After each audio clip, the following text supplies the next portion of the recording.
Hey everyone, so I'm Tesla Herbert, and today we are joined by Brian from MyTesla Weekend. It's a very popular YouTube channel, and I think you're going to want to watch this interview today. This is a very special opportunity, I think, to learn from one of the most intelligent and thorough analysis of not only various things about Tesla, but specifically, I've never seen anyone do such deep dive research on Tesla's Gigafactories. And I do think, Brian, if I could say so, I think you're, in my opinion, you're the foremost expert here. I don't know anyone else that just knows so much about these gigafactories. Specifically, I'm very, very excited to learn more about your 11-year tracker that you started in 2018. So this is a detailed prediction and accurate analysis of the number of production vehicles that we're going to expect from each of the gigafactories all the way to 2032. Again, I've not seen anybody do this kind of detailed analysis. So I think if you can, please watch and check out Brian's very popular YouTube channel. He's got one called MyTesla Weekend, and then he's got a second one called MyTesla Live as well. So in these channels, he covers everything from factory construction. But I love his rebuttals to bear cases. He calls that hunting wild bears. The news of the week. He does interviews, and of course, he does these live streams as well. So, welcome, Brian. Hello. Thank you. Thank you. I'm glad to be here, Herbert. Thank you, Brian. So let's get right to it. I've never really seen anyone else in the Tesla community, retail, or even like institutional analysts for that matter, who can do a detailed analysis, particularly for Tesla's Gigafactory construction. So let's start with, why did you decide to track construction? How did this come about? And why is this important? So before I had my channel, I was watching the drone footage over Shanghai, and all the bears were saying, this is they're just pushing dirt around. There's no actual progress. Well, they've done a few footings, but it's nothing. And I was like, it's a grid. I should count them just for my own benefit. And I never did, because that's a very massive undertaking for no reason. And then, of course, the factory finished. So when Texas broke ground, I thought, maybe now is the time to see if the math works, if I can track it. So that was the very first topic that got you interested and started your YouTube channel? This was when, 2020? Yes, 2020. There were two things that I wanted to see, and I recommended them to other channels, and they weren't interested. And now that I see how much work it was, I can understand why. The other was the weekly side-by-side footage comparing a week of progress. And that is quite a bit of work in the edit, but it's a lot of valuable information. Yeah. So how accurate do you think you are? Well, when it came to Texas, ridiculously accurate, I guess would be the answer. Within weeks of accurate. When the tracker first started, there was only a handful of above ground steel columns. A handful of squares had actually gone up. Yeah. And at that point I said, it's going to be right around the end of December, early January. And that's when production actually began. So how do you get this information? You said that you follow certain people that have drones. Do you have special intelligence about construction? I have no special intelligence about instructions. It's all from the air. Yeah. What I did is I looked at the work they did in Shanghai, and I just created a model, and then I would go back and watch old footage and test my numbers until they worked. Yeah. And then how do you know what they're building? An extra month for interior completion, thinking Texas can't do the interior as quick as Shanghai, but surely within a month. And that was the margin of error, is it was a little more than a month. They were a little slower on the interior than Shanghai was. Okay, so you started with the Shanghai, then you did you do it in Berlin as well? I did not do it in Berlin, and a good thing, because the numbers would have been way off, because the shutdown happened. Right. Partway through, the shutdown happened, and then you've got months of idle time, and their permitting process is substantially slower. So it would have been an embarrassment, but it's all learning lessons, and it helps me dial it in for the next one. Gotcha. And then I'm assuming that because of your detailed analysis and following the Gigafactory construction itself, that led to you estimating the cars production deliveries when they're going to come out. So no, I started. That's another one that I've been doing since way before the channel, and my numbers were always very good. Yeah. So I started doing them for the channel, and when I had 600, 700 subscribers, something like that, I put out my first quarterly or my second quarterly production. So I guess I had maybe 1,500 subscribers, and I missed by 91 cars when the big names were missing by like 6%, 5%. Wow. Yeah. And it was because I was counting the I don't know if you saw this video, but the heat exchangers on the roof. I went back and counted how many of them were in motion in Shanghai for the entire quarter, and that told me Shanghai production is going to be higher than what the estimates are saying. Period. Brian, this is brilliant. You should be working for like one of these big analyst firms that track the stock. That's pretty smart. Their objective is to get you to trade, not to get you to make money. That's true. And then if you had the chance, would you actually fly down, and have you done that to actually do your own reconnaissance? I'm not as good in the air as those guys are, I'm sure. And I don't own a drone. I have been to Fremont and Giga Nevada and GigaTexas. Yeah. And one of these days I'll get to actually go inside of one of them. Well, you were there at GigaTexas, right? Yeah. I was there, but I did not get to. Did not go inside. Okay. One day I'll tell you the story of, I got so many people in. You've told me the story, and you swore me to secrecy. That's amazing that you're very, very accurate. And then I've seen your detailed Excel spreadsheets. Like, how did you even learn how to be like so proficient in this? And how did you know how to, you said you were doing this before you even did your YouTube channel. So this was an interest of yours? Oh, sure. So in college, University of Washington, I took a class on teaching Excel to high school students and learned an awful lot about it. And then in my first job out of college, all of our orders were written up on paper. So I copied it into Excel, and all of a sudden we're way more efficient. Then I worked at a bank. And in Q3 of 1999, they told us the input thing is not Y2K compliant. We'll get you a replacement in Q1, maybe Q2. So 6 months of handwriting good faith estimates. No, my friend. Yeah. So I made an Excel spreadsheet that could do the same 20-minute job in 5 minutes. And then I was like, well, I got the numbers. Let's start doing some deeper math, which made me very successful. That's awesome. Like, I get you now. And in terms of spreadsheets, I got to tell you, I track everything in spreadsheets. My vacation plans, my resolutions, everything goes into a spreadsheet. We need somebody like you, because I'm not going to do it, but you do it. And I want to watch your channel so I can see your answers. I don't need to do all the work that you do. So let's get back to construction again, and then I want to get right into the actual output of your prediction for the number of cars.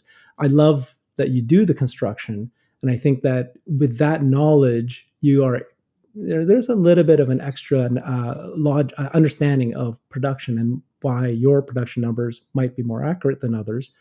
But so back to construction, like, let's go through each Gigafactories. Tell me about what you think is happening. Is GigaShanghai complete? Are they? I know that they've announced a second one, but before we talk about the GigaShanghai 2, GigaShanghai 1, what's your thoughts on the COVID scenario and what's happening there? So I don't have thoughts on the COVID scenario because it's a fluid situation, and you never know what China's going to do. Yeah. In terms of, is GigaShanghai's main site done? Yes, as done as a Tesla factory ever is, because they're out of land. And they're retooling it right now for higher production. And once that's done, I think they'll start working on the next one. What is their production numbers now, and what do you expect to happen in the next year or two? So we saw 78,000 in June, which puts them at a run rate of pushing up close to 1 million. I expect at least a 20% bump, because the Model 3 line, the original GigaShanghai Phase 1, is mostly one floor, and it's of a Tesla 2.0 style, where the Model Y building is a 3.0, and Texas and Berlin are probably a 4.0 or a 3.5 at least. So I see a lot of room for improvement on the Model 3 line over there, and we may see them switch to mega castings and structural packs. Don't know. Seems like a big jump to get done in 2 weeks, but it's possible. So you're tracking this as close as possible as well? Oh, do you have people that you're aware of and you're talking I, to? I have no sources. I have no insiders. Mm, I know there are the bigger channels get some insiders. I've got a guy in Giga Nevada who gives me very, very limited information that's generally not helpful enough for much more than background, yeah, but it's exciting and I appreciate it. that's awesome. Okay, that's Giga Shanghai. Tell us about GigaBerlin.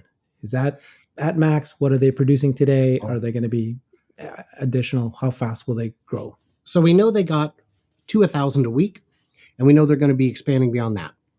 They're also retooling right now, and they're nowhere close to maxed out the way Mm, Shanghai is. mhm. Um, Berlin should be capable of, I mean, at least 1,000 a day, in excess of 1,000 a day. The square footage is larger than Fremont, but Fremont is as optimized as it can get. Mhm. But they've already got plans, permits in to start phase two and move forward into the woods to the north of the building. Right. So the capacity there, this year we'll see some decent numbers. By the end of next year, it'll be fully ramped, easily 1,000 plus a day. Okay, gotcha. And then GigaTexas. What are they doing today? And what are we So expecting? what they're doing today, they've still got this huge southwest corner where nothing is going on yet. That could be the CyberTruck line, but Mhm. they are cranking, and I'm guessing they're around 150 units a day already, which would be a little bit ahead of what we know to be the case. But they're just moving so quick. Mhm. They do have the cathode building that they're building in the northeast of the site, and that's just to build one part for the battery that apparently is in short supply. And then, of course, they've got the on-site battery factory, which is already in operation. In Berlin, I should have mentioned, their battery factory should be coming online right around the end of the year based on. What's the battery factory in Berlin? So it is a separate building in the southeast of the site. And it's got, the typical 45-degree angle on it there. So it goes, there's the main building, there's the small motor works building, and then next to that is the battery building. What do you mean by the 45-degree angle? Oh, you know how Tesla likes to make their factories in the shape of an emerald? Well, yeah, I thought it was a battery. Oh, my wife has a portable battery charger that looks just like it, but it's so the main Gotcha. building in Yeah. Giga Berlin, has that 45-degree angle on where the entrance is. Yeah. All the way over on the other side where the battery factory is, it's got the other 45. Gotcha. Okay. God, you have so much knowledge. I've got so many questions all popping out right at one time here, but I want to stick to the battery. So why is a cathode battery so important, that factory that you've been tracking to every week or whatever, every 2 weeks, you follow up and you update it, and you're saying today it's the size of Home Depot. Why is that Right. important? And why are you tracking it so closely? What's it going to Um, do once it completes? it's really not that important. This is a part that they've been buying from someone else that they just can't apparently get cheap enough or in great enough supply. I'm tracking it because it's what I do. Why do ducks quack, my friend? Can't help it. Gotcha. But the cathode batteries so tell me about the battery factory. So there's the cathode battery in Texas, and then where else are they? So Nevada, the cathode is just Germany. part of the battery. There's the Okay. cathode, the anode, Right. there's all these different pieces. This is just one piece of the battery. And in GigaTexas, in the northwest corner, that whole top corner is the 4680 battery production area. Yeah. That is a replica of the facility at Cato Road near the Fremont factory, real close to it. And they're going to replicate the Texas version in Berlin. And they've already started loading equipment into that building, even though the walls are just getting finished now. Mm-hmm. Okay. And so, before we get to the actual predictions of the actual numbers of production, each of these factories, what is your estimate for when they're in full production? What are you expecting from Shanghai, from Berlin, from Texas, from Fremont? Okay. Oof. So that's great. What is this capacity or expected production numbers? So Fremont is approaching its capacity. There's some secret sauce in the 11-year production tracker that you may have seen when I sent you that preview. So they're about maxed out. They could probably go up another 10, 15%. The S and X lines could be optimized. The 3 is still not using the mega casting on the front. So there's a little bit of room. I'd say at most 20% more. They could get to 650 in Fremont without major reconstruction. This is per year? Yeah. Per year. Yes, thank you. 650,000 a year in Fremont. In Shanghai, million one out of the main factory, with another factory coming soon nearby. And it may already be under construction and we just don't know. That's something that would not surprise me from Tesla. You don't have any drone buddies that are sending you drone videos? The drone guys do look at nearby construction to see how it ties in. Yeah. And we do know that less than a mile away, CATL has a new factory going up, which may be providing cells to Tesla. It would make sense. Then Berlin. Yeah. So wait, you said Shanghai, you said 1 to 2 million? I said 1.2 million for the main building. Very precise. And then double it again for the second one. Gotcha. And then in Berlin, I'd say about 1 million, maybe a little under. No, I'd say about 1 million because it's going to be structural much sooner, if not more or less out of the gate, and with the mega casting. So I'd say another million two out of Berlin before expansion, double it again with expansion. And then, Texas, same story. Sandy Monroe thinks 900,000. I think that's low. For the one gigafactory that's supposed to be massive, how come it's only 900,000 versus Shanghai? Well, that's why I said it sounds kind of low. One reason is a big chunk of the factory is not for production of vehicles, but production of batteries. Gotcha. So Texas supplies batteries for the other? They will only be supplying batteries for themselves. Well then, okay. And Berlin has their own battery supply coming online. Shanghai has been buying batteries from CATL. And and the top 5 major battery manufacturers in the world who make lithium ion cells are all selling to Tesla. Right. Okay. And then are you aware of any other battery factories that's going to be built by Tesla? Well, Giga Nevada is still the one that's providing all the cells for Fremont and presumably for the Megapacks. And I know they're making them for the semis as well. And it's a big boy, and it never filled out to its original intended footprint because design efficiencies allowed them to use a much smaller footprint to achieve even higher output. Okay. So Tesla will be in the top 5 battery manufacturers in the world for lithium ion shortly. What are you waiting shortly? What are we waiting for? 2 years, 3 at most. And that's even with the other guys ramping. What other guys? Oh, the battery manufacturers. Panasonic, Samsung, LG, CATL, and BYD. Gotcha. And then, so when those other manufacturers, so Tesla creates their own batteries, and then you didn't say whether or not you knew if they're going to add another battery factory. That's a possibility. My belief is every factory they build from now on will have a battery factory. Gotcha. It's part of the whole. It's the whole idea of input output thing. Gotcha. Yes. Okay. Materials in the front door. Yeah. Raw materials in, finished products out. Makes sense. And then the other vendors, the third party vendors that they're partnered with, are you familiar with are they partnered with any other OEMs and Lucid or Rivian? Yes. All of the big battery companies are non-exclusive. So Panasonic provides cells to a lot of people. One problem becomes for the big companies is Volkswagen comes in, they need batteries. We don't have the capacity. We have to build a factory just for you. Ford comes in, they want a cajillion batteries. They went with the number 6th producer, SK Innovations. That's a runner-up, my friend. there's you went home with the ugly girl. I mean, good for you. You went home. You ain't going home alone, but it's difficult for any of them. But they're all non-exclusive. BYD is making their own electric cars with their own electric batteries, but they've also entered into an agreement to provide Tesla with batteries in Shanghai. Yeah.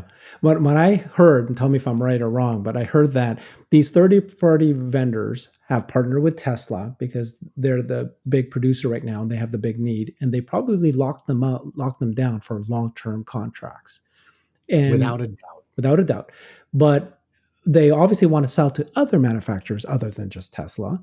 But I've heard that they can only really take in one or two other, like you said, Volkswagen and, Rivian, and then that's it.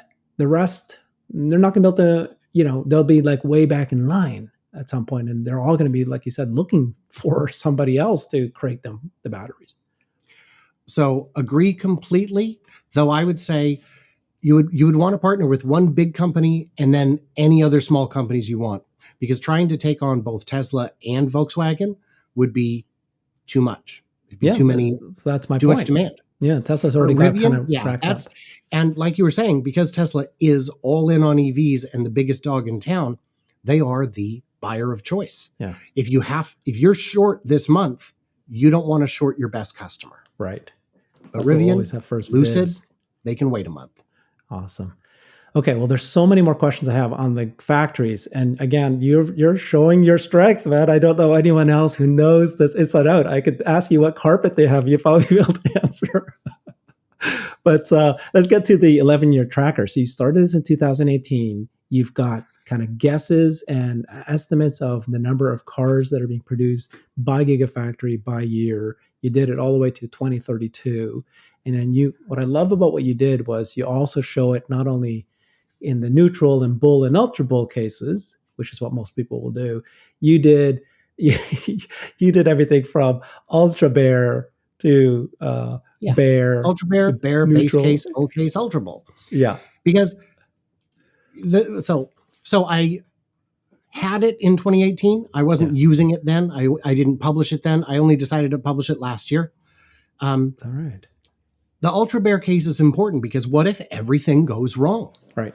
And as you saw in my ultra bear case, if everything goes wrong, they're only a top 10 auto manufacturer. That's on the strength of what they already have today. If they execute pretty good on just what they have today, the ultra bull case or the ultra bear case is they become just a top 10 global manufacturer of cars. That's compared to cars that are OEM, like ICE cars, not just EVs. This is just all cars.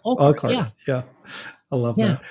Because getting into the top 20 only requires, I think, well, as of 2018, you only had to get to, I think, 2 million I think Mitsubishi was at the bottom with 2 million a year.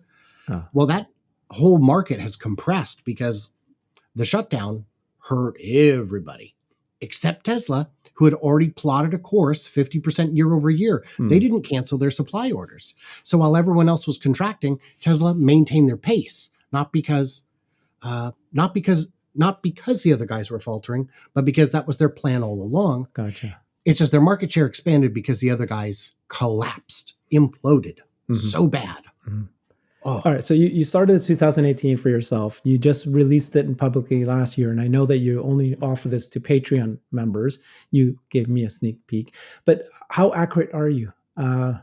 Let's say 2018, 19, 20, 21, 22, right? How accurate have you been? So what I was looking at before was my guideline, before I broke it down by factory, before I knew what all the factories were, was I was looking at every year they had increased by the amount of the previous 2 years. So in 2018, they did the volume of 2017 plus 16 and so on since forever.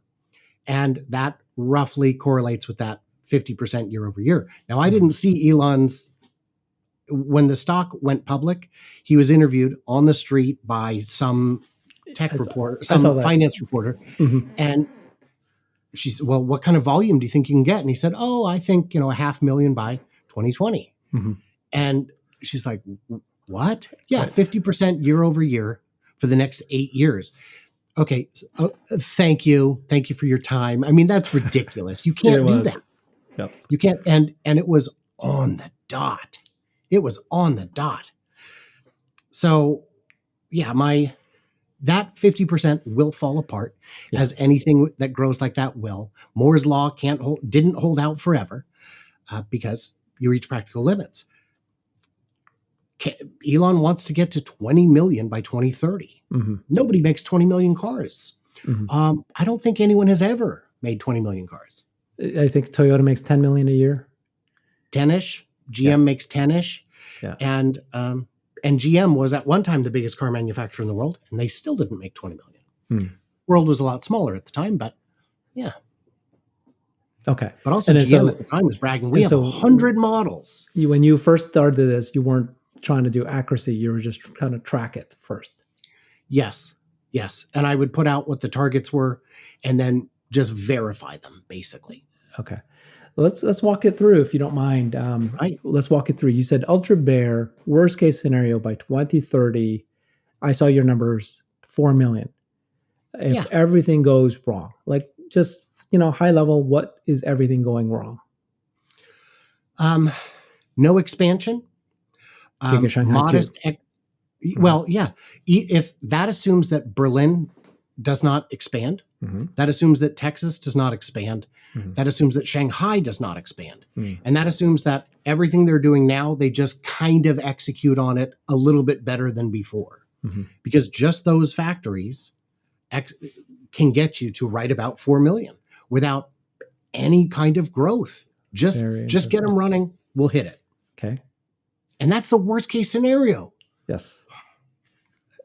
That's awesome. Yeah, so let's say if the cars, if by 2030 they're producing 4 million cars, right now they're producing 1 million, and in January it was 1 million. Probably this year is 1.5, and the stock is at $700. And I mean, so maybe it should be 4 times where we are today. That's worst case scenario by 2030. Just by cars growth alone. Yes. Yeah. That's not if FSD hits before 2030. Hold on to your butt.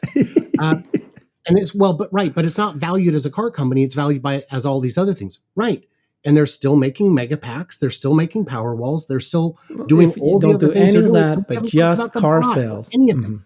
4x by 2030 seems modest. Seems like an ultra bear case. Okay. Before we move on to the next one. What is it? Are you a neutral? Are you like, I think the most realistic for you, is it the neutral one or is it the bull? If you had to bet, which one are you betting on? I would bet neutral. Just because there are too many unknowns. If you had asked me to bet on last quarter before the quarter started, I would have bet bear or ultra bear and been desperately wrong because of the unforeseen shutdown. Okay. Well, we'll keep it a secret for now for like the next 2 minutes. And also, I just want to say the bear and the ultra bear would make them large on a, we're talking, they're not the next Apple. They're not the next Google. They're the next Dutch East India company. Okay. You're saying even with the bear and the ultra bear cases? Sorry, I meant with the bull. With the bull and the ultra bull, they're the next.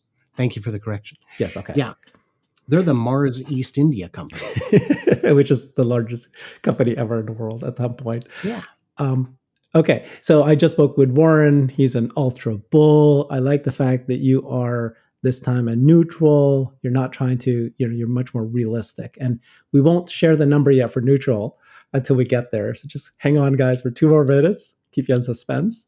So let's talk bear.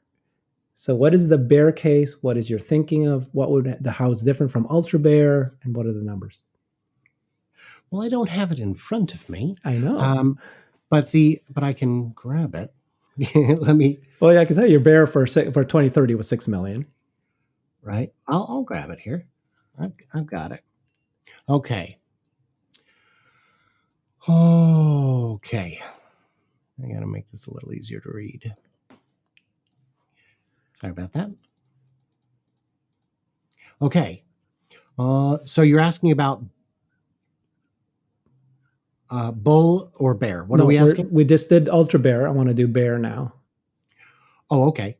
So yes. So this would be the exact same thing, except expansion based on the plans we know. So Shanghai would expand. And actually, this didn't include Berlin and Texas because the plans hadn't been finalized yet. And Texas still hasn't been finalized, but Berlin has been since this was updated. So this takes us up quite a bit because, you've got a whole additional factory and the ramp is still going. And the other thing that these have, the secret sauce we were talking about, is I believe that sometime in the next year or two, Fremont will undergo a major renovation to better utilize the space available, get rid of some of the tents, and replace them with multi-floor structures that are of the new design. Okay, so let's clarify. Your bear case, you have added in the GigaShanghai 2, which was announced. You've added in the GigaBerlin expansion of the extra acres that they bought, that they got approval for. But in you the did one not, I sent you, it did not yet include Berlin's expansion. so just GigaShanghai 2? Just GigaShanghai 2, just expanding only with well understood plans. And then no expansion in Texas, no expansion in Berlin, even though it's been announced. And then you're just taking the existing factories in each of those and just doing a very nice, simple growth. A very small growth, a quick ramp through the end of 2023, and then modest improvements thereafter. Okay, that's a bear case. I agree with you. With that, I think that would cover if there is additional COVID, scenarios that continue to get hit. And I'll be putting out a new one of these in the next few days, and it will the new bear case will include expansion in Berlin. Okay. So but it'll be very slow. But in your existing one that I saw, which is what you did in May, this is before the addition of the Berlin or the Texas. Like we said, you are predicting 6 million by 2030. That's my bear case, 6 million. 6 million. So today we are at 1, right? We'll probably hit. What's your prediction of where we're going to be by the end of this year, 2022? 1.4, 1.3 to 1.4. And that includes a shutdown in COVID that already happened. Is that going to include a little bit of potential for shutdown in COVID for the next Q3, Q4? Or you're assuming if nothing else happens? I'm assuming it won't. I believe the appetite on the ground in Shanghai for another shutdown is such that the powers that be are a little fearful of trying it again. Let's hope you're right. We'll see. Okay. And so you're saying 1.4, very reasonable. I think people were all shooting for 1.5, 1.6 at 1.7, and then now it's about 1.4. Yeah. Okay. So if we're at 1.4 by the end of 2022, and then you're saying the bear case is by 2030, 8 years later, there'll be 6 million production. And again, that's existing factories. There's no new factories anymore. There's just chugging along with what they have now. Yeah. Okay. Yeah. Well, there would be a second one in Shanghai. Right. Okay. Well, let's talk about that Shanghai for a bit here. So the second one, tell me about that one. Tell me what you know about it. What I heard was that it's GigaShanghai 2, but it's actually not in the same location as GigaShanghai. It's far away. But is it? Earlier, you sounded like you're saying that it was actually not too far away. It is almost certainly in the Pudong district, which is a very large space, but there's plenty of land there that is as yet undeveloped. Mm-hmm. It is not very likely that it would be adjacent to the original site, but it could certainly be within a mile or two. Oh, okay. And if there's a lot of available land, and in China, property ownership is not a thing. Yeah. No one owns land. Yeah. So when government decides when they say your lease is up, your lease is up, and someone else leases the land. So, okay. So I did not know that. I thought it was like, tens of miles away, but you're saying it's just probably within 5 miles. It could be, maybe. but I don't see why it would. Okay. And then GigaShanghai 2, how large is it going to be? Is it basically a carbon copy of GigaShanghai? I would say it's probably more like a carbon copy of GigaTexas. What? I honestly think, why not? What? Well, GigaShanghai was cobbled together. It was built in phases. There's no need to build in phases anymore. Okay, you're blowing my mind here for a second here. So you said earlier GigaShanghai is 1.2 million cars, right, at capacity, right? GigaTexas, what was your number there for? About the same, but the difference is that the second factory in Shanghai would probably be building the $25,000 car, which would come out much faster. And then when you say it's the same size as GigaTexas, though, that you mean the land area which No, allows I them mean to the square footage of the of, building itself. and then how big of a difference is square footage of GigaTexas versus Shanghai? They're almost identical. Oh, Shanghai okay, is a hair larger, okay, excluding the cathode building. okay. So it's basically almost the same as Giga Shanghai, Almost except the same square square footage. footage. Okay. I guess what blew me away was I thought you meant to say that it's the same land area as Giga Texas, which is the No, no, mile no, by mile. no, no, no. You won't Yeah, get that in Shanghai. gotcha. Okay, okay, okay. Got me all excited there for a second. Okay, all right. So Giga Shanghai. Okay, so this is great. Bear case 6 million, 6 million, 2030. Nobody's going to freak out if you said that they're going to do 6 million. The only one that people are freaking out is 20 million. And that, like you said, Elon sort of said that aspirationally, that's what they're shooting for. Sure. And again, if it's at 6 million versus we're at one right now, maybe it's going to be at least 3 times, 4 times the stock needs to catch up, right? Right. So Right. And to get to, and again, this is the bear case. Yeah. 6 million would make them what, a top 5 global auto producer. And I think even the actual bulls would agree that's within arm's reach. Yeah, the argument there though is, if we can do a little slight detour here, is that when you say they're top 5 OEM or global auto manufacturer, sounds great, but in terms of Tesla stock and market cap, right? Everybody's saying that Tesla's stock is already whatever 10 times the largest. It's way off base compared to just a car manufacturer. Sure. But again, they've got a virtual power plant with 25,000 eligible participants coming online in California in the next month or two. Yeah. There are still people who think Tesla is a car company. There are a lot of things, and one of their divisions is cars. Yeah. It's their biggest one currently, but in the future, again, if automation is perfected, if they're the even second or third mover in the space, they will already have millions of cars on the road in which it can just be enabled, while the other guys are trying to sort out who's going to actually build them. Yeah. And then, the mega packs, and again, we still haven't talked about the bot. There's so many other products. Yeah, no, I mean, and one reason these numbers are kind of getting to me to feel a little irrelevant is I think we're going to see 2 paradigm shifts between now and 2030. Right, exactly. That make us go, remember when we used to count cars? Those were interesting times. What was that about? So, as you know, you and you've been participating in calls with me and I've been doing interviews and my own YouTube channels and so forth. And we talk about everything, of course, robotaxi, bots, energy, right? All the things that Tesla is going to be able to get into, insurance. We all agree that it's going to be a paradigm shift. But the reason I'm having this and then resetting it, just so everybody knows, it's not like we don't know. We know that Tesla's business model is going to just wipe out everyone. We're just trying to take a stair-step approach. That's all I'm trying to do, right? Understand the manufacturing, production of cars, bear case. The reason I bring this up is that I have a friend who got a Tesla, big fan of Tesla, and he is a tech guy, software developer guy. And he said to me just a few months ago, he said, I don't want to invest in Tesla.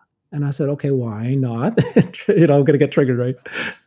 And he said, the reason is because I think that the competition is coming, and Tesla's car is priced premium too high. They're going to lose the sub 50,000 to these OEMs, and that's the big majority of the market. And so then that's when I said, well, okay, let's go through the math here. Tesla only has 2% of all global sales. They're already at this market cap. Let's assume that the market cap's wrong. Now, I'll give it to you. Let's say that the market cap's only at 500 instead of $1 trillion. Okay, let's do $500 instead of $700 right now. Let's agree that that's the case. Well, do you think that Tesla's market cap, just on cars alone, let's ignore everything else, okay, where it's going to be in 3 to 5 years, right? So it's going to go from 2% to maybe, let's give you let's give you the best scenario where the OEMs do come up with a competition, and they do, and Tesla does not have a low end variant. So they end up with what, 20% of the market, even 10% of the market. Well, the 2% to 10% is 5x, you know. So you're still going to see a 5 times doubling in your stock if this happens. And so that's what I mean. Like, I'm just just entertaining the bears, the Tesla Qs, and the people who don't think this can happen. So we bring it back down to just car manufacturing. Just ignore all the other things for now. Well, and let's say some of that's baked in.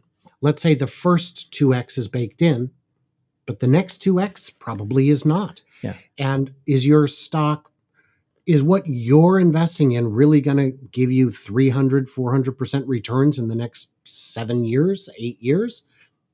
Unless your answer is yes, for sure, I think you're betting on the wrong horse. Yeah. That's why I'm so heavy into Tesla. Yeah, I agreed. Me and you, we're all bulls here. So let's keep it to the bears. Okay, let's go. Bear case scenario, 6 million. Let's tell me about your neutral case. Neutral case, modest growth, additional phases in Shanghai and Berlin and Texas. So we know Shanghai and Berlin are definitely getting additional phases. Texas, it's just a matter of time. Yeah, that gives us, again, no crazy jumps or anything. Mostly it's announced, it's built, it ramps, and then just small growth after that. Okay. And the neutral case, yeah, 10.7 million. 10.7 million. That's awesome. The largest manufacturer in the world. Gotcha. Again, the largest car maker, because they don't even need to buy land for this. I assume Shanghai second property is already sorted out. Mm-hmm. This is all known or reasonably well understood. Yeah. With just today's technology. This doesn't account for, this doesn't even really take into account the compact, which would use substantially fewer batteries and less atoms of actual materials, and it's going to come out quicker, and the units are going to fly faster. 10 million, 10.7, biggest car maker in the world, base case. So I was going to argue with you that your base case, your neutral case, is actually a bear case, because only two people who don't follow this as obsessively as you and I. the reason why follow this, you know that we're not crazy. No, this is not crazy at all. In fact, the reason I'm saying is bear is because everybody seems to assume that, oh, it's 2022. They're not going to build any more factories anymore like they did in the last 4 years. They're not going to build any new cars like they've been, kind of like building and rolling out. And yes, there's been delays in CyberTruck 5 years. And I think part of the reason why people are like thinking there's not going to be a net new, brand new car coming anymore, and that they're stuck at the premium level, Model S, Model X, and Y. The cheapest car is the 3, and that they're not going to create a sub, 25,000, a compact car that's going to hit the lower market. Why do people assume that as if Tesla's going to just stand still? They're going to keep, progressing. Because they don't know about the S curve, and they don't understand how these price reductions work. What are the most expensive parts of the car? Well, there's the manufacturing itself, which they've simplified with mega castings.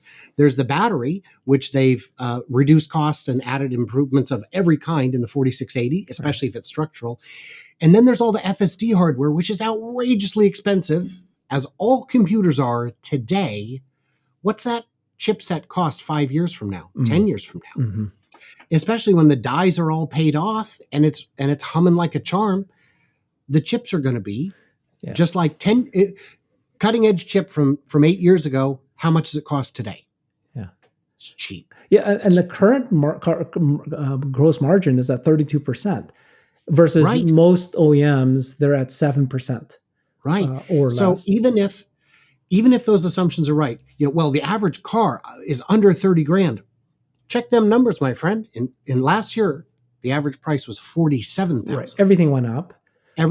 But and then you've got your savings in fuel, your savings in maintenance. Right. It can be a little more expensive and still be cheaper. Yeah. My point. But Tesla uniquely has the opportunity to drop costs on their existing products and still be profitable. And that was my point. What is my point to my friend as well? Is that okay? You're assuming that Tesla will not get into the low end market. Well, that's because there's robotaxi that's kind of come up. Let's assume though robotaxi is a failure, doesn't come out for 10 years. Okay, let's give you that.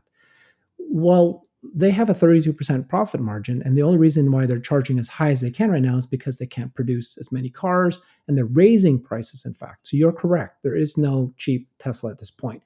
But let's assume in 4 or 5 years from now, if they had to, if somebody comes out with a sub $30,000 car, if they wanted to, they can simply reduce the price because their profit margin is at 32%, what it is now, right, despite all the improvements that you're talking about. So they purposely raised the prices, but it's not like they had to. They could cut it and compete if they needed to, you know? Yeah, but in the meantime, $60,000 car, a third of that's profit, 20 grand, making 1,000 cars a day per factory. Do you want to do the math? 3,000 times 20,000, that's $12 million a day. Am I trying to do that right? 120 million a day? My brain's too lazy. I didn't get enough sleep. Okay. Outrageous. So I love your neutral case, your base case, because again, I actually personally think it's a bear case, but I love it. I love that you're being conservative. Okay, 10 million. What's your bull case? And this is at 20 million by 2030. That's your bull case. Okay. Well, yes. What would happen? So Elon's bull case of 20-ish million is my bull case. Yeah. And it says new location in China. And so new location in China, expansion in Berlin, expansion in Texas, and 2 new factories as yet unannounced. Right. I think we may see those announced within the next 12 months. Oh. I don't know if we're going to see it by the end of this year. I think it's a little bit unlikely. Okay. But we may see it within a year or two. Mine. Year or two? Yeah, a year or two. And then they'll begin production a year after that. So in 24 months, we could see production begin. Is that how you modeled it? Yes. But again, this was a couple months ago. I thought we might. This will be my bull case in the update coming later this week. Will be revised downward. It's a hair under 20 million now. It's going to be a little bit lower than that because of the later beginning to Giga Next 1 and Giga Next 2. But there might also be some upward revisions. I have to look through it all in more detail. I'm pretty feeling confident that Indonesia is going to make an announcement. And this is just announcements. These are just saying we're going to do this. And it's going to take a year, like you said, for the government regulatory bodies and everything to move forward. But they will make an announcement. Indonesia seems like it's almost like a lockdown deal. They're almost making pseudo announcements every month. So my theory is that Indonesia will be a battery factory rather than a car factory. But we will see. Yeah. We will see. The president said that he wants it to be everything, battery and car. Well, yes. I mean, I'm sure he'd also like it to be rockets, but but you'll take what you can get. Gotcha. Right? Okay. Love you. Okay, you're very, very level-headed. Maybe a little too level-headed. I'm the optimist here. Okay, I'll give you that. But so that's pretty cool. So your bull case includes 2 new gigafactories, and that's it? I mean, just 2 new for the next 8 years? Plus the expansion that we already talked about at the existing locations, and a serious remodel of Fremont, which would improve capacity substantially. Don't you think that worst case scenario, they announce 2 new factories, like say next year, like you said, I'll give you that. I'll give you 2 years from now. Then it takes them 2 years. Give them 2 years, not even just 1 year. That's 4 years from now, 3 or 4 years from now. That's 2026. And then they're just going to sit there. They're not going to announce 2 more factories. I am with you 100%. They will. The problem becomes at 20 million, you start not running out of production capacity, but running out of customers. Oh, okay. Yeah, potentially for the current, cars that they have. Considering that would make them the largest car company ever by a factor of 2, you start running out of headroom to grow. Okay. Okay. One time I ordered unlimited breadsticks from Olive Garden, and we ran out of atoms in the universe. So I think there's a limit on those breadsticks. Okay, I love it. Love it. Uh, okay, so okay, uh, and this is existing factories to the capacity with some expansions. They can get 20 million. So And 2 new factories that have not been announced. 2 new factories, and that's all they would need to be able to get to 20 million. Because I thought that we had heard many people thinking, oh my God, to get 20 million, you'll need 10 gigafactories or something like that. I've heard numbers as high as 40 million, or sorry, as high as 40 factories to hit 20 million. Okay. Well, they're only making 500,000 in Fremont. They'll need 20 of those. Right. It's like, 40 of those. Nope.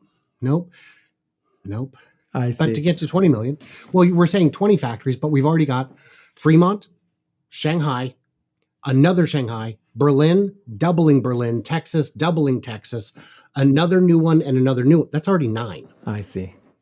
So that's already 9. And in the later models, we start counting limited semi-production out of Nevada. And those numbers are a rounding error compared to the whole thing. But I could be very wrong, and they could be the biggest thing ever. I don't know. Gotcha. Okay, and this 20 million includes Cybertruck, semis, everything announced, plus the compact, plus include the compact. Unannounced model. I would assume okay. The van form factor. Okay. Oh, yes. Because that's always been in my mind the missing piece, and it's certainly not because I drive a minivan and need a minivan. But it was because the boring tunnel needs a shuttle. Yes. But, okay. Yeah, and this is all assuming that robotaxi, we're still talking just car sales, automobile sales to people. So I'm only talking production, not sales. So if Tesla is building and not selling a million robotaxis, I'm counting that. Gotcha. Okay. It includes because whether you're selling it or keeping it, if you're keeping it, it's an even more valuable asset. So I feel better. I feel better because I know that one of the things you and I have a contention with is, well, actually, I don't know if you and I were having this, but I believe that there's not going to be a compact car that is going to be sold to the consumer. I believe that what they're creating is a dedicated robo-taxi. So there's not this car that's going to be $30,000 to $40,000 that you're going to buy. They might take the Model 3 and create a variant of that and sell it for a little cheaper, like I said, with a margin. But they're not going to create a net new car. What they're creating is a dedicated robo-taxi. No steering wheel, no pedals, and that's what they're working on today. And then now we heard they're going to do a robo-van. So whether or not it includes robo-taxi or not, that's questionable, right? But I still don't think that they're going to create the subcompact car. So, and yes, that is something we've talked about and disagreed about. I saw a fun comment. A guy said on one of my videos, well, I'm confident they'll pay dividends by 26 because they'll have too much cash. And I said, my friend, there are so many more worlds to conquer. Just take what you would have given me in dividends and start deploying mega packs that you own. Yeah. Take that money and start buying, robo-taxis if it's time. They're build more factories, build more battery factories. Yeah. I don't think the dividends, I may agree with stock buyback because yes, they're going to have so much cash. It's unbelievable, the projections of how much cash they're going to have. They're going to probably rival Apple by 2030 in terms of cash on hand. But the difference between Apple and Tesla is Tesla will continue to build new businesses, like you said, and just keep growing. But even then, this is the question of why haven't, with so much cash on hand, that's why I'm assuming they're not going to just do 2 gigafactories net new in addition to the expansions. There's going to be, more. Well, to be clear, I'm saying 4, but I'm saying 2 expansions and 2 net new. And then the 2 expansions have actually been announced, kind of like pseudo-announced. I think even that is conservative. By 2030, no, I think there'll be. Yeah, I'm saying by the end of this year. Oh, by the end of this year. Yeah. Very possible. Very possible.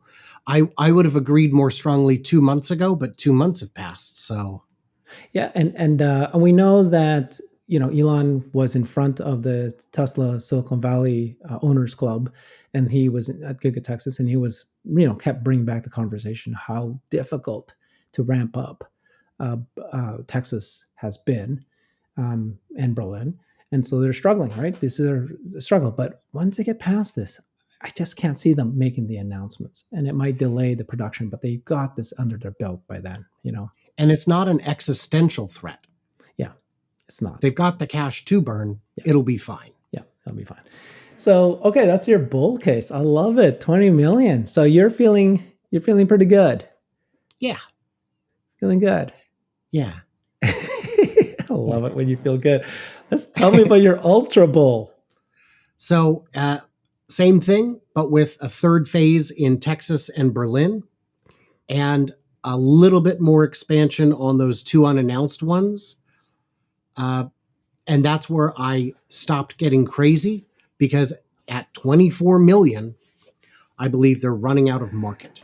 Okay. So this is ridiculous again. Your percentage of the market. Your ultra bull still doesn't have more gigafactories than your bull case. No, it has. Well, it doesn't have more locations. It has an additional phase in Berlin and Texas. Okay. Which would be, which would add another 6 to 9 million square feet to each of those locations. Okay, gotcha. Well, that I agree. So that's awesome. 24 million. My gosh. So we're currently at 1 million today, just reminding people. And within 8 years, if everything goes right, and this is again just car manufacturing, we're not even talking about all the other innovations we're talking about, we might get to 20 to 24 million. People are laughing at that. They're thinking there's no way they get there. Even Elon said that it's aspirational, but there's a path. We can see the path. But let's take any of these. Let's take the 24 million or the 20 million or even the 10 million, and let's agree that there is a non-zero chance that they will achieve those numbers. Yeah, we all agree. Now let's look at anyone other than GM or Volkswagen and agree that there is a 0% chance that they will hit any of those numbers. And now let's include GM and Volkswagen and look at the 20 and 24 million. There is a 0% chance that either of those companies makes 20 million cars by 2030. Zero. Why do you say that? Which means this non-zero chance puts Tesla ahead. Why do you say that? Why do you say there's a 0 chance that Volkswagen can't get to 20 million? Because they have no plans to. Mm-hmm. They don't plan to make 20 million cars. They plan to make 10, but more of them electric. Mm-hmm. You would need, get building, my friend. You need to get that shovel out this second if you plan to hit 20 million in 8 years. That's exactly right. It's too late. They can't do it. Love it. And we know that their existing factories are woefully out of date because they're not using them. They're building new ones instead, and they're small, half-measured jokes. I love it. Okay, so I do want to explore what we actually think is going to happen beyond the cars, the new business model, the different industries. So when you heard Elon talk about the Master Plan 3, and you heard him say it's about extreme scale, and he also kind of not only talked about Tesla, but he said that there's, SpaceX and, he included that in there. What did you hear what were you thinking in your head when you heard that? I was very surprised with Master Plan Part 3. And I mean, we haven't seen specific details, but it sounds like it's going to be all about scale and less about some of the very specific things a lot of us were expecting. So what I hear him saying is, you can't make terawatts of batteries using today's supply chain. Mm-hmm. What are you going to do? Get into mining? Maybe. I mean, we have secured some mineral rights. Make your own batteries? Yes, absolutely. Everything like what we just talked about in those different cases, it's all extreme scale. And that means the efficiencies of the mega castings and the structural battery packs, those are part of extreme scale, because you can't do it if Volkswagen was complaining, Herbert Diess was complaining that it takes them, what, 20 hours to make a Volkswagen ID4. I don't remember the number, but it takes them vastly longer to make one than it does a Model Y in Berlin. And Berlin's retooling to make them even faster. So extreme scale is extreme speed, because time is linear and on a human scale, a bit finite. Love it. And that's why I think people I'm talking to, Tesla bulls, are actually underestimating when Elon says extreme scale. When Elon says extreme scale, that's crazy. We'd all probably think what he's doing now is extreme scale. They call them gigafactories for that matter. They blow people away, the size and the numbers that are producing, the speed, and like we've been talking about. So that's where I get really excited when I hear extreme scale. I think that means, you and I talked about it before, that when he says the factory is the product, we're going to be seeing, more than just 2 gigafactories each year. It's going to exponentially grow how many factories they want to produce. I do think that the challenges they're facing with Texas and Berlin right now is why they're delayed, and that he needs to get past this. But once he figures out how to make Texas and Berlin functional and production process improved, why would they now slow down? But in order to accommodate the number of gigafactories they'll need to have, and I think that they'll need to have one for a CyberTruck, they'll need to have one for the semi, they'll need to have one for the dedicated robotaxi, and now the dedicated van. I was guessing that it's not going to be like another line in the same factory. He's going to build a factory for each one of these. But in order to do that, you need to think about the batteries. And so that means additional battery factories as well. And then lithium, and may or may not get into mining, but they'll have to partner and figure out how to make that happen. Sure. And the original blueprint for Texas had it being built in 3 phases as 3 long, skinny buildings. And then after they broke ground, they did the 2 big fundraising rounds of $5 billion each. And it was at that time that they decided to kind of redo the plan and make it one factory. I think GigaTexas may not be focusing exclusively on the Model Y forever, because that car is being made in 4 high-volume factories already. And I don't know if 4 is the right number. When you've got more, if the Model 3 price drops, people may buy more of those. When the Cybertruck comes out, a lot of people will choose that over the Model Y. Same with the compact, same with any other design, apart from the semi. The Model Y demand will get under control very soon as production increases. And there's no reason GigaTexas, as it is, couldn't also make. I mean, it was designed to make the Cybertruck. Well, so in the last interview, I thought we heard Elon say that Model 3, Model Y, he sees it to 3 to 5 million. Did you? 3 to 5 million? Yeah. Did you catch that? Every single year? Forever? I don't know, but I mean but my assumption was so if it caps out, which a lot of people think in the 3 and Y's market is going to cap out at some point, then you do need to have Cybertruck, you do need to have a van, you do need to have a subcompact car. Is that true or not true? Absolutely true. Absolutely true. To get to 20, I need cargo. I need to fit 6 people in a car, and I can't even find a 7-seat Model Y to see if my family would fit in it. I need a minivan.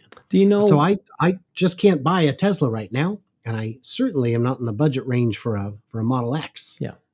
What's your estimate of the Cybertruck? How many trucks are they going to be making per year?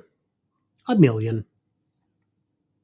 Okay, so 1 million's my guess. So how are they going to get to 20 million? Simple. It's Lego simple. Yeah. It's going to be if the nickel price can be brought in under control a little bit, because the stainless steel exoskeleton uses a tremendous amount of nickel, which could be problematic on account of the upheaval on Russia's Western Front.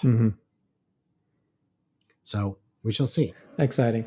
I love it. You're brilliant. So let's go back quickly. I want to know more about you. What's your story? Like, where are you from originally? Where'd you grow up? And then what did you study? Yeah. So I'm from the Northwest, like you. Yeah. I grew up in north of the suburbs north of Seattle. I studied English with an emphasis in creative writing at the University of Washington. Okay. And after being successful in sales, I burnt out and decided to go back to my first love of comedy. And Right. that did not work out. But I do find you very, very funny, and I love your YouTube videos because you're always Yeah. quite funny. So okay. I get to explore it. I get to explore it a bit. I actually made a movie 5 years ago, Yeah. which I found out very recently. Ah. I got contacted by an old buddy of mine who wants to represent it and try and get it on a streaming service. Wow. So I may be a movie star. What You never know. what movie? What is this, a comedy special, or It's a comedy. Oh, it's a comedy. it's a real movie? I will. I will share it. I will share it with you off platform. It's I hope you're sitting down. So yeah, I was a banker. I was a lot of things, but I owned real estate. Yeah. So I've been YouTubing now for I don't know, eight years or so, and I've had a bunch of different channels, and some of them have been modestly successful. Yeah. And then I decided, let comedy go, Brian. Yeah. And do something that you're you're genuinely good at. So I did this, gave myself 2.5 months. I said 10 weeks. If you're not monetized by then, if you can't get 1,000 subscribers in 10 weeks, Yeah. call it, because we And can't do this this was forever. 2020. Yeah. Okay. And I made it by the skin of my teeth. Wow. So Okay, so Yeah. that's interesting. So you actually were doing YouTube for, like you said, 8 years, and you Yeah. were doing comedy. Yeah. And then so how did you get into Tesla? How did you fall in love with Tesla, or always loved electric cars. I Yeah. owned a 2008 Zen electric neighborhood car. Oh, that was terrible. what? Is that- Oh yeah, you should look it up. 2008 Zen Electric. They only made a couple thousand of them, Okay. and they were terrible, but it was so cute and You so bought much it. fun. Yeah, I got one of those, and I always followed Tesla. And I don't know, because it's of course the most exciting electric car. And I listened to all the, I hung out in the different forums and I listened to the podcast and all that. And then when the big dip happened, when it got to 178, I was like, I got to jump in with both feet. And I think my average purchase price was like 198. Wow. So I'm in my retirement account at about $38 a share. Wow. And when did you start investing? In the big dip. So what's that? 2019, May of 19. Okay. So it's kind of fun. Every time you cross another magical threshold, you get a call from the bank saying, "Hey, you should come in for a tune-up." You're rich now. Free. It's a free meeting. Yeah, exactly. Ain't nothing free with you clowns. Yeah. So, and by the way, if I'd have listened to you, JP Morgan, Yeah. your price target on Tesla Exactly. is like a nickel. Yeah. So you invested in Tesla, but did you start your YouTube channel on Tesla before the investment, or after? Way after. And then, so you started YouTube channel after. So you invested. You were Then about a interested in year the and a half mission? later. You were following them Yeah. along. You invested. I bought the stock on the strength of just Fremont and Shanghai, which was still under construction. Yeah. I said, just those two things. That's my confidence interval. That's all I need. But this is after 2018, so the company was no longer in danger of bankruptcy. I mean, okay. I mean, for a long time it was just teetering, but Yeah. it was, my thought was my investments had done so poorly that I might as well gamble it. If I lose it all, I lose it all, but at least I did it in something that I understand very, very well. Exactly.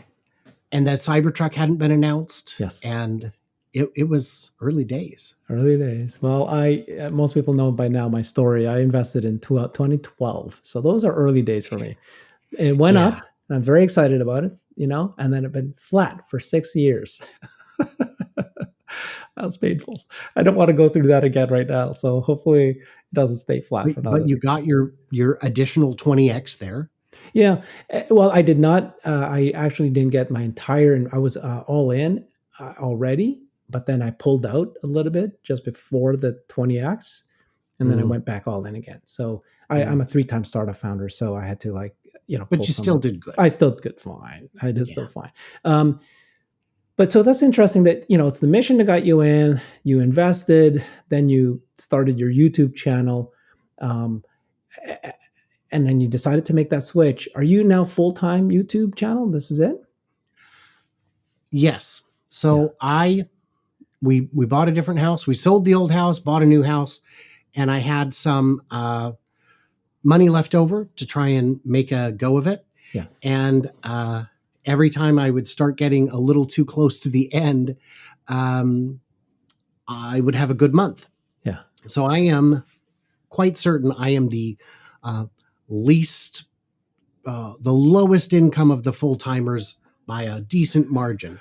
But yes, I am absolutely full time. Yeah. I encourage you to keep going at this. You're a great spot. I think you have your videos. I find them to be highly produced. You spend a lot of time. You can see it, but the intelligence and knowledge that you do is so much higher than the others. Some people, of course, are very smart. They're all very good. I'm not going to disparage anybody, but it's like many of them are sounding the same. They're just repeating the news of what happened today, and they give their opinion. Valuable, very important. You have real numbers and you have real analytics, and like you said, we talked about earlier, your spreadsheet analysis is pretty detailed, and then you have these secret knowledge that seems to have served well. So I think your projections are really good, and then you're the only one that like I said earlier, that's so obsessed with factories, and a little bit. Many are also in production numbers, but it all comes together for you. So that's fantastic.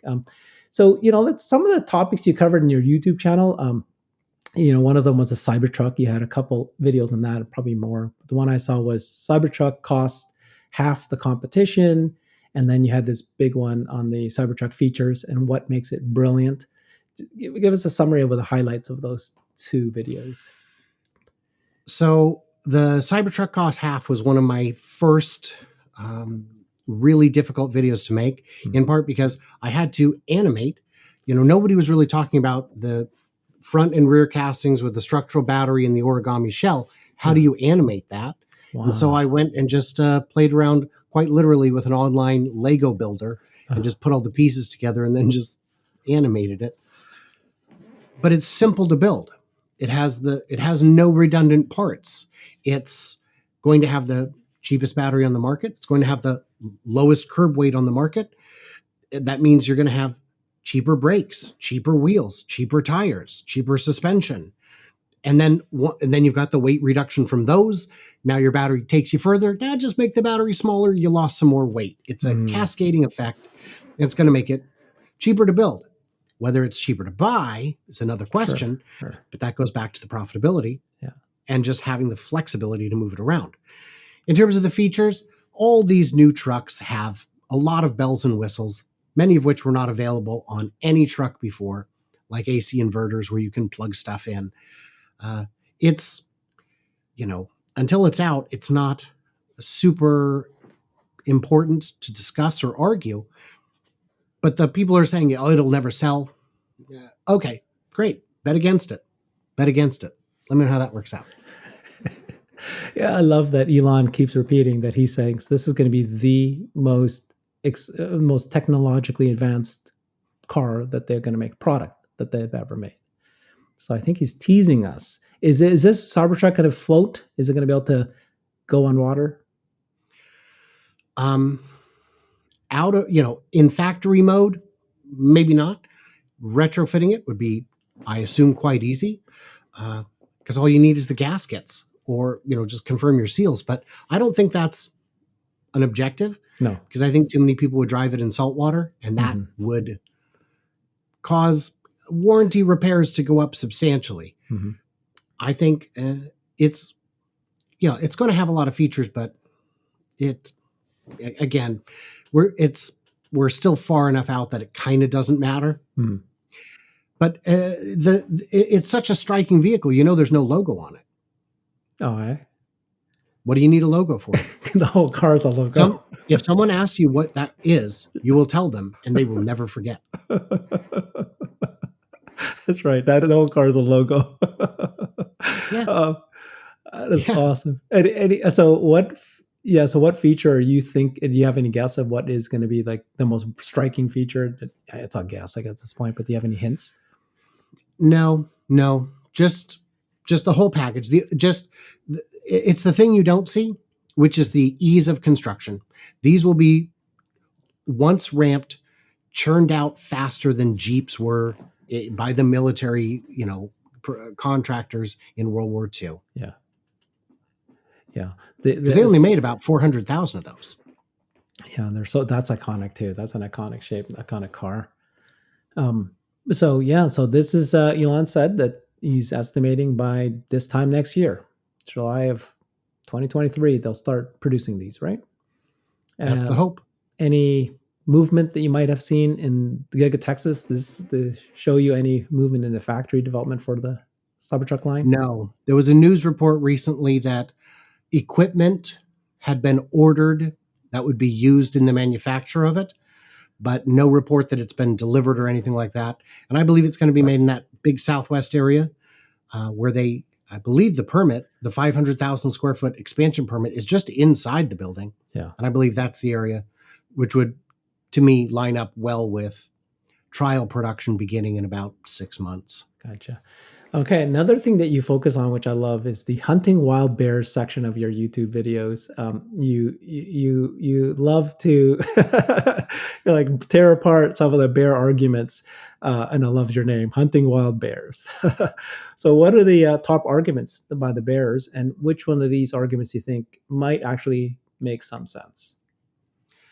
So I've had a really hard time finding bear arguments that aren't plain crazy. There are a lot of them that rely on fuzzy math or just outright deception. Oh, well, there's fraud. There's accounting fraud. No, there isn't. It's been looked at thoroughly. Elon keeps getting investigated. Right, because you guys keep filing complaints. Those result in investigations. Nothing comes of it. The only one I've heard that makes any sense at all is that some of the competition is going to come eventually. Volkswagen is showing good numbers in Europe in EVs already. That means it can be done. We're not seeing them in the US. We're not seeing, GM was already admitted they weren't profitable on their Bolt, and then they cut the price. That's a problem. And they're making up for it by not having to buy regulatory credits for poor mileage, but it's not sustainable. You can't move forward with that model. But to me, Volkswagen proves that competition can be competent and satisfy the market. So that's, to me, the only one that makes any sense. That doesn't mean that, but that's not a bad thing for Tesla. That's a good thing for people. The market is still big. It's not EV versus EV. It's all EVs versus all internal combustion. Yeah. I think that you and I'd love to be part of it. So I'd love to help create a new pro forma, but instead of just the cars, and others have done this, of course, let's add in the other potential business models. Right? Like insurance and robotaxi and bots and energy. Let's do it. Others have done it. I know they have. But I love your detailed analysis, and I'd love to kind of, have your. Others have done it, but they're very optimistic, right? And they do back in the napkin math. I'd love to see your specific approach. So, it's we can kind of close this down a little bit, but there's so many things that you're so knowledgeable about. I want to have another chance with you if I can some other way, but sure. What's your goal by the end of this decade? So we are talking about your projections for the Tesla production for 2030. Where do you see the Brian projection, the MyTesla Weekend projection by 2030? That's great. So, financially, because everything's in my IRA, I can't touch it. That's the stock is going to do great with or without me. Yes. I'm an important part of this team, but I think they'll get by. My objectives would be, pay off the house so that if anything were to happen to me, the wife would be taken care of, the kids would be taken care of. My objective would be to have the channel at a level where I can spend more time crunching numbers and recording and less time editing. Yeah. And get, because I've seen other channels do that where they start out doing everything and then they're finally able to get a professional to do the professional part of it. Yeah. And it'd be, so yeah, my goal would be that. My goal would be able to, like some of the other big dogs, actually buy these cars. We'll see. Yeah. That's And, awesome. and of course, lose weight. And all that requires, it's easy. It's super easy. All it requires is a level of commitment I have yet to exhibit in my life. Yeah. You got commitment. I can see your commitment in your videos. So you can do this. Yeah. I just recently learned about Mr. Beast. Oh yeah. Mr. Beast is the number one YouTuber in the world, and I watched his documentary, and I just learned that he produced a video. He started when he was 11 years old or something like that, right? But he did this video that he set to release 5 years later. I have seen it. When he's 14, right? And he was at 10,000 followers. And he goes, in 5 years, I want to be at 1 million. All right. And it's like really grainy. It's really old. It's really poorly done. It's just him. He's awkward and all that. But of course, 5 years later, he's at 44 million. And so I think for you, by 2030, I have no doubt the quality of your videos are so high. You're funny. And then you have these very sharp analytical thoughts and very interesting things. So I think you're going to be there. So tell me just one last question, something about you that no one knows. No one or no one on YouTube? Here's one you don't know. Yeah. And I probably don't think I could probably show it. Let me see here. Nope. Anyway, I have chips in both of my hands. What?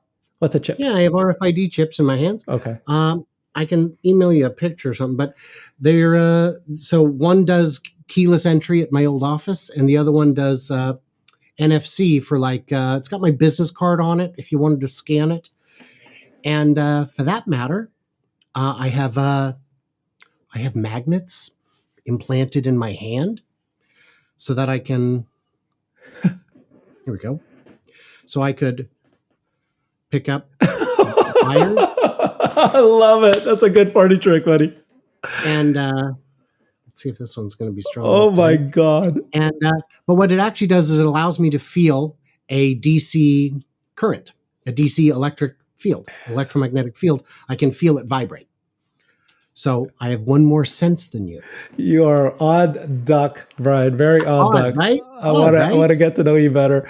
Yeah. And I guess the last one would be that technically my facial hair is a Tesla logo. Show me. Oh yeah. There you go. I think everybody can see that. I was probably 80 or 90 videos in before someone commented. And I was like, so finally, thank you. You had just had me on your channel yes, a month ago or something like that. And it was great. And it was I was so appreciative of it. And thank you for that. But it was funny that the one guy commented that said that you look like the Gerber baby and I look like a corporate ninja. It is like, it's funny. Your face looks like a corporate ninja, a Gerber baby. A grown-up Gerber baby. But I'm not a corporate ninja. But okay, fine. I'll take it. That is a pretty good one. Hey, I don't know, the Tesla community tends to be a lot nicer, but some of the comments you'll see on some videos, you're just like, yeah, do you know that there's a human on the other end of this? Yeah. Yeah, I got a few. But okay, well, thank you, Brian. Really, really, really appreciate this. Honestly, this was fun, full of knowledge. You're the only one that knows so much about manufacturing, Gigafactory construction, and then the production numbers we walked through. Everybody follow Brian on his YouTube channel. He's got two of them, MyTesla Weekend and MyTesla Live. Hopefully you learned something new. And if you did, please subscribe and like. That's it. So hopefully we'll see you in the next episode. Thanks, everybody. Thank you, Herbert. Bye.